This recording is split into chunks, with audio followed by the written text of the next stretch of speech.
Hey yo guys, welcome back to the channel. Welcome back to Juno Balls. Um Manchester United 3-0 winners away from home at Goodison Park against Everton on a day where Everton supporters was obviously angry. You saw them holding up the corruption Premier League boards all over, man. And I do feel sorry for them. I do feel sorry for them. But Manchester United getting 3 goals. Can you believe it? 3 goals. I don't know when last Manchester United have scored 3 goals, won by 3 goals. My memory, my memory is not there, man. I just remember stressful games coming to the end of the game, and you stressing, man.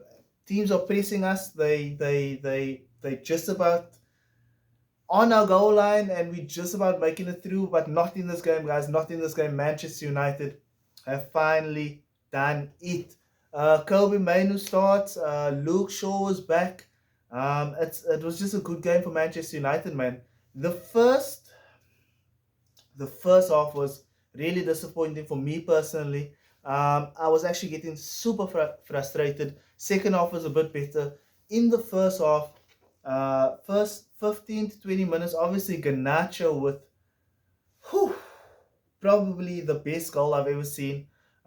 In my at least the best Premier League goal I've ever seen in my life. I think it beats the Van Persie goal. For me, I always said for a very long time that the Van Persie goal, Rooney, I think it was against Aston Villa, Rooney putting it through to Van Persie and Van Persie volleying it on his left foot. For me, I always said that was my favorite goal. Garnacho's in contention, man. He's up there.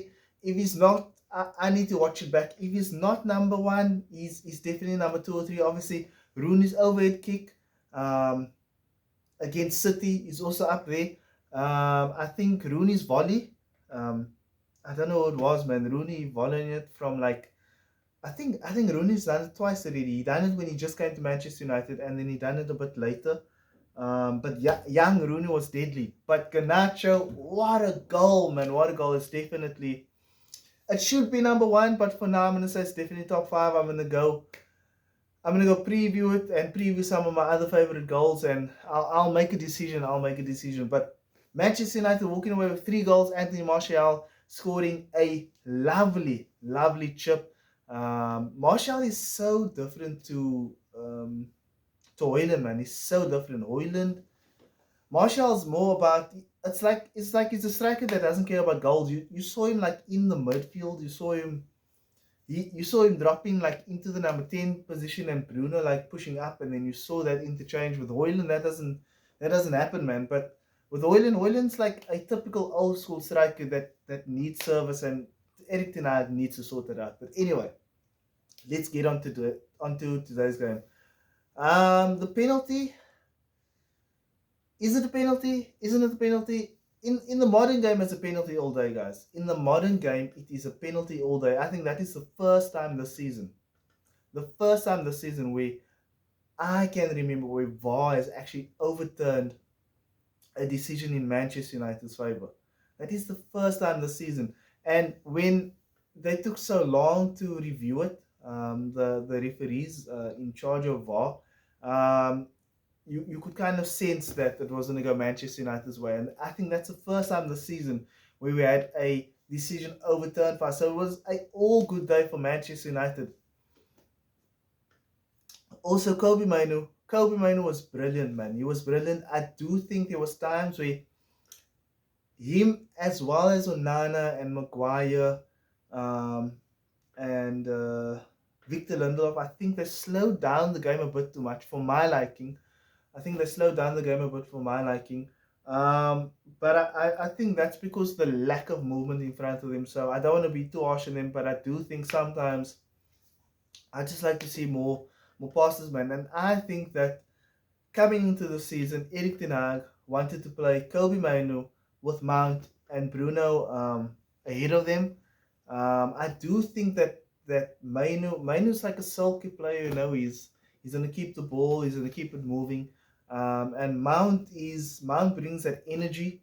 Mount's also very good at keeping the ball. So I honestly think that I I think that's what Eric Ten Hag was going for this season. I think he was. I don't know where Amrabat fits in, man. This some of Erik Ten Hag's purchases. It's so confusing. It's so confusing. But yeah, let me just I want to get this out of the way. Before we continue, don't forget to like and subscribe, guys. It really does help, and we really want to build this channel up, man. But let's talk about the game before I go into any further detail. So first off, like I said previously, I was really disappointed, man. Um, Everton had like, besides that one goal, and besides maybe the first 20 minutes, after that it was all Everton. It was all Everton. They had three good chances, man. They had three good chances to equalize. And if they equalize, the game maybe doesn't go like it does. Um, but Onana put in some really good saves. But I honestly would like to see the way Manchester United dominated the game in that first 15 minutes. I'd like to see us do that for at least 70 minutes. At least 70 minutes. I'm not going to say a full 90. Um, let me even bring it back. At least a half. At least a half. And then 60 minutes and then 70 minutes, man. I don't think a team can dominate a game for full 90 minutes. I know, obviously, Pep Guardiola tries to do that. And there are games where he does it, but just 70 minutes, man. Um, to be in control of the game. I don't think we were in control of the game in that first half. And I think the Corey came close. Um, what's his name? What's his striker's name? He had a header. He had another like a shot. Who else was there? They had a couple of chances. They had like 3 or 4 chances where luckily Onana was there, or they missed it. So I'd like to see us have more control. If we don't have the ball, at least have control, and we just didn't have control. Second half was a lot better. Um, yeah, second half was a lot better. I just think our passing going up the field needs to be more fluid, man. I do think I cannot wait for Leach to come back. I cannot wait for Martinez to come back, man. There was so many times where Shaw was there for the pass, and Lindelof just didn't play because he doesn't have a left foot, or he doesn't have a good enough of a left foot, and that is something. Say what you want about Johnny Evans, but that is something that Johnny Evans is really good at. I mean, we saw it against Burnley. That ball against Burnley, nobody's talking about it, but we need to bring back up, man, because it's. I mean, this season I think it's the second best goal that Manchester United have scored. First being obviously Garnacho's goal. Second, being that goal against Burnley, Bruno hammering it in the back of the net. Rashford, I don't know what to say about Rashford, man. Rashford was so poor. He was so poor. If it wasn't for Deloitte, there would have been nothing happening on the right hand side. Deloitte's overlaps really helped Rashford out.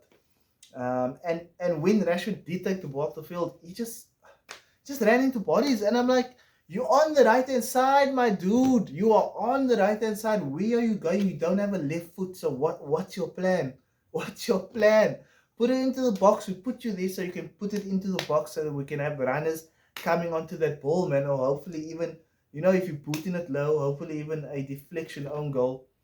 But yeah, I'm just happy that Manchester United got the 3 points, got 3 goals. Apparently, I need to go check, but apparently our goal difference is on 0 now. So hopefully the season goes from here. I'd just like to see more of Kobe Mainoo.